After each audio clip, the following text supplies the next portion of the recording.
അതെനിക്കറിയില്ലായിരുന്നു. ഇവിടെ അടുത്തുള്ള കുട്ടികളെ അതുങ്ങൾ ഒപ്പിക്കാത്ത ഒരു കുട്ടിക്കടയില്ല ഈ കോളനിയില്. എന്തായാലും തക്ക സമയത്ത് ആന്റി എത്തിയതുകൊണ്ട് ഞാൻ രക്ഷപ്പെട്ടു.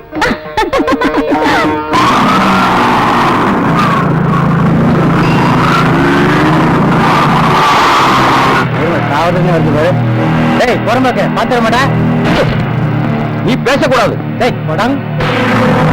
ஓடுவா அப்ப வீட்டு சொத்தா. I want 5,000 rupees. എന്തിനാ 5,000 ആക്കുന്നത്? 50,000 ചോദിക്കാമല്ലോ. ബാങ്കിലുണ്ടായിരുന്നു, ഏതാണ്ട് തീർന്നു. ഏതാണ്ടല്ല, മുഴുവനും തീർന്നു. അച്ഛന്റെ ഒപ്പിട്ട് കാശെല്ലാം ഞാൻ എടുത്തു. ഇന്ന് ശമ്പള ദിവസമാണെന്ന് എനിക്കറിയാം. ഇതാ നീ നന്നാകുന്നു. വേണ്ട, ഉപദേശം വേണ്ട, എനിക്കിപ്പൊ കാശ് വേണം.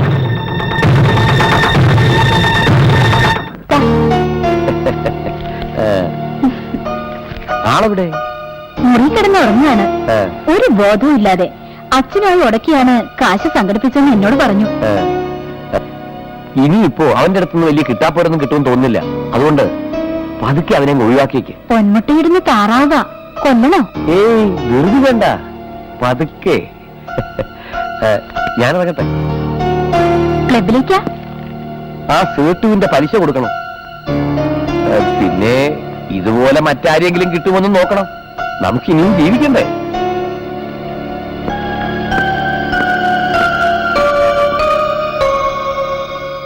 ചോദിക്കുമ്പോഴൊക്കെ കാശ് കൊടുത്ത് നിങ്ങൾ അവനിങ്ങനെ വഷളാക്കുന്നത്. ഞാൻ എന്ത് ചെയ്യാനാ? ആ, രാമനാഥനോ? തന്റെ പഠിപ്പൊക്കെ എങ്ങനെ? കുഴപ്പമില്ല അങ്കിൾ, പക്ഷേ ഈ ലാംഗ്വേജ് പ്രോബ്ലം. അതൊക്കെ കുറച്ചുകാലം കഴിഞ്ഞ് താനെ ശരിയായിക്കോളും. ഞാനും ഇവിടെ വന്നപ്പോ ആദ്യം ഭയങ്കര പ്രശ്നമായിരുന്നു, പക്ഷേ ഇപ്പൊ ഓക്കെ. ഇതേ, ഞാനിവിടെ എപ്പോഴും ഉണ്ടാകില്ലെന്ന് നിനക്കറിയാമല്ലോ. നീ വേണം ഇവന്റെ കാര്യങ്ങൾ ശ്രദ്ധിക്കാൻ. അത് പിന്നെ എന്നോട് പ്രത്യേകം പറയണോ? ആ, തനിക്ക് വേണമെങ്കിൽ പ്രാക്ടീസ് ചെയ്യാൻ ഇവിടെ ഒരു കമ്പ്യൂട്ടർ വാങ്ങിച്ചു വയ്ക്കാം. വേണ്ട അങ്കിൾ, അതൊക്കെ കുറെ കാശാകും. എനിക്ക് ഇൻസ്റ്റിറ്റ്യൂട്ട് പഠിപ്പ് തന്നെ ധാരാളം. Okay, all the best. Thank you uncle.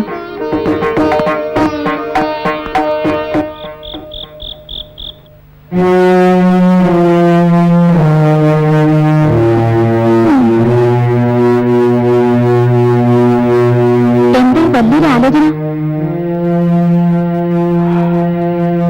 എന്താണെങ്കിലും എന്നോട് പറയാൻ പാടില്ലേ? അവൻ ഇന്നും വന്നില്ലല്ലേ?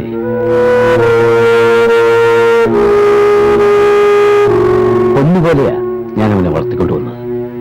പക്ഷേ ശ്രീരാമന് ദേഷ്യം മുഴുവൻ എന്നോടാ. ഞാൻ എന്ത് തെറ്റാ ചെയ്തേ? നീ എന്റെ ജീവിതത്തിലേക്ക് കടന്നു വന്നപ്പോ അവനോടുള്ള എന്റെ സ്നേഹം കുറയുമെന്ന് നാം കരുതി കാണും. അതാ, സാരമില്ല, എല്ലാം ശരിയാവും. ആ, നീ ലൈറ്റ് അടയ്ക്ക്.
പതുക്കെ ആന്റി.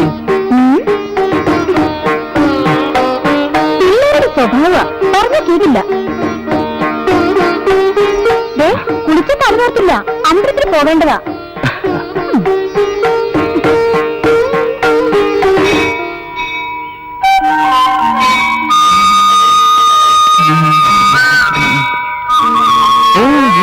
ടിക്കറ്റ് കിട്ടില്ല. ഞാൻ പോട്ടെ. ശരി, പോയിട്ട് വാ.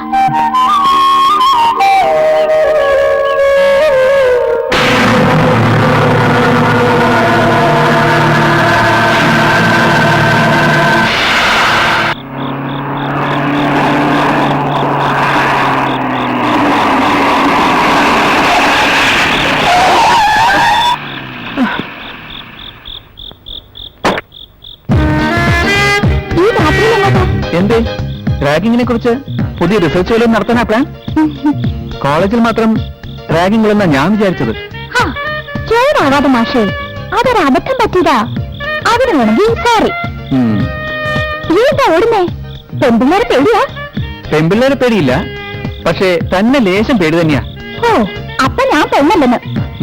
ശരി, വണ്ടി കയറ്. വേണം ഞാൻ ഡ്രോപ്പ് ചെയ്യാം. അത് പേടിക്കണ്ട, ഞാൻ പിടിച്ച് തിന്നൊന്നുമില്ല. കേറ.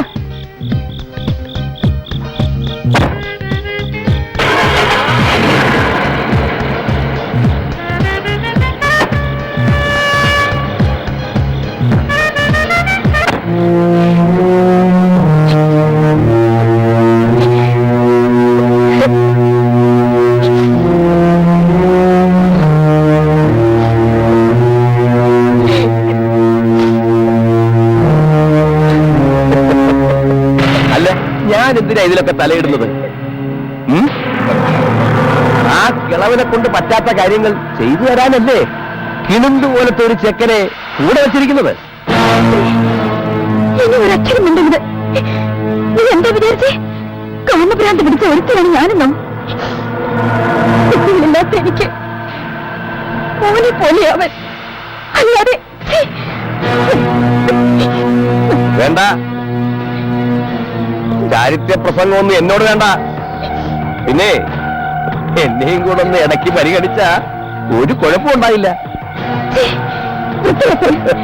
നോക്കിക്കോ, ഞാനിതെല്ലാം നിന്റെ അച്ഛനോട് പറഞ്ഞു കൊടുക്ക. പറഞ്ഞാൽ ഒന്ന് കളയും ഞാൻ, നിന്നെയല്ല അയാളെ. ഓ, എന്ത് പറയാനാ ആന്റി? സൂപ്പർ സ്റ്റാറിന്റെ പടമാണല്ലോ എന്ന് വിചാരിച്ചാ കേറിയത്. പോളി, ശ്രീരാമണ്ണൻ കണ്ടായിരുന്നു ആ പടം?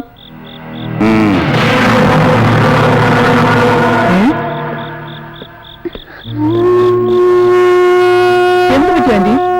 എന്താ മുഖം വല്ലാതെ? ഒന്നുമില്ല, ഞാൻ വീട്ടിൽ പോയിരിക്കാം. ഞാൻ വിളമ്പാം.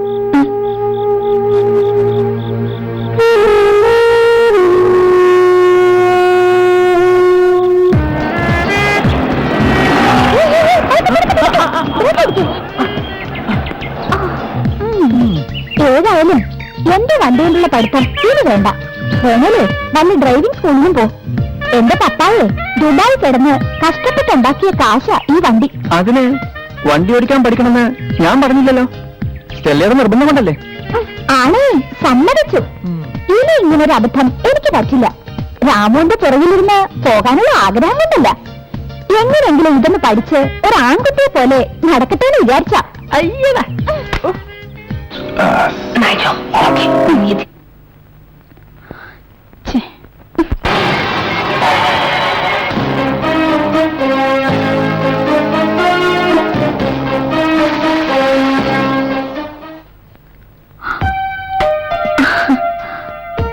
ഡോക്ടർ, അടുത്ത കത്ത് എറണാകുളത്ത് നിന്ന് മിസ്റ്റർ സെക്സ് എഴുതിയിരിക്കുന്നു. ദയവായി എന്റെ സംശയങ്ങൾക്ക് ആരോഗ്യരംഗത്തിലൂടെ മറുപടി തരണം. പ്രശ്നം ഇതാണ്. എനിക്ക് 27 വയസ്സുണ്ട്. എന്നേക്കാൾ 20 വയസ്സ് കൂടുതലാണ് എന്റെ ഭർത്താവിന്. രാമനാഥ, ഈ പ്രശ്നം കാരണം ഈ അടുത്ത് ഇതാരണം നോക്കിയേ. അദ്ദേഹത്തിന് ചില വ്യത്യാസങ്ങൾ. അത് വ്യത്യാസങ്ങൾ കാരണം അയ്യോ, ഞാൻ കടുത്ത മാനസിക തുടങ്ങിയിട്ട് കുറെ നേരമായോ? ഇതിനെക്കുറിച്ച് എന്നോട് പറഞ്ഞായിരുന്നു, പക്ഷെ ഞാൻ മറന്നുപോയി. ഈ കത്തിൽ ഡോക്ടർ, ഞാൻ പേരിന്റെ സ്ഥാനത്ത് എക്സ് എന്ന് എഴുതിയതിൽ ക്ഷമിക്കണം. ഞങ്ങളുടെ ദാമ്പത്യം അത്ര സുഖകരമല്ല. ബെഡ്റൂമിൽ ഒരു ശിലയ്ക്ക് തുല്യനാണ് അദ്ദേഹം. ഞാൻ തന്നെ മുൻകൈ എടുത്താലും അദ്ദേഹം ഒഴിഞ്ഞു മാറുകയാണ് പതിവ്. അദ്ദേഹത്തിന് താല്പര്യമുണ്ടാവാൻ എന്തു ചെയ്യണം? പ്രായാധിക്യത്തിന്റെയാണോ ഈ പ്രശ്നം? ഇതിനെ സാധാരണ എന്താ സൗണ്ട് കട്ടായത്? ടെലികാസ്റ്റ് പ്രോബ്ലം ആയിരിക്കും.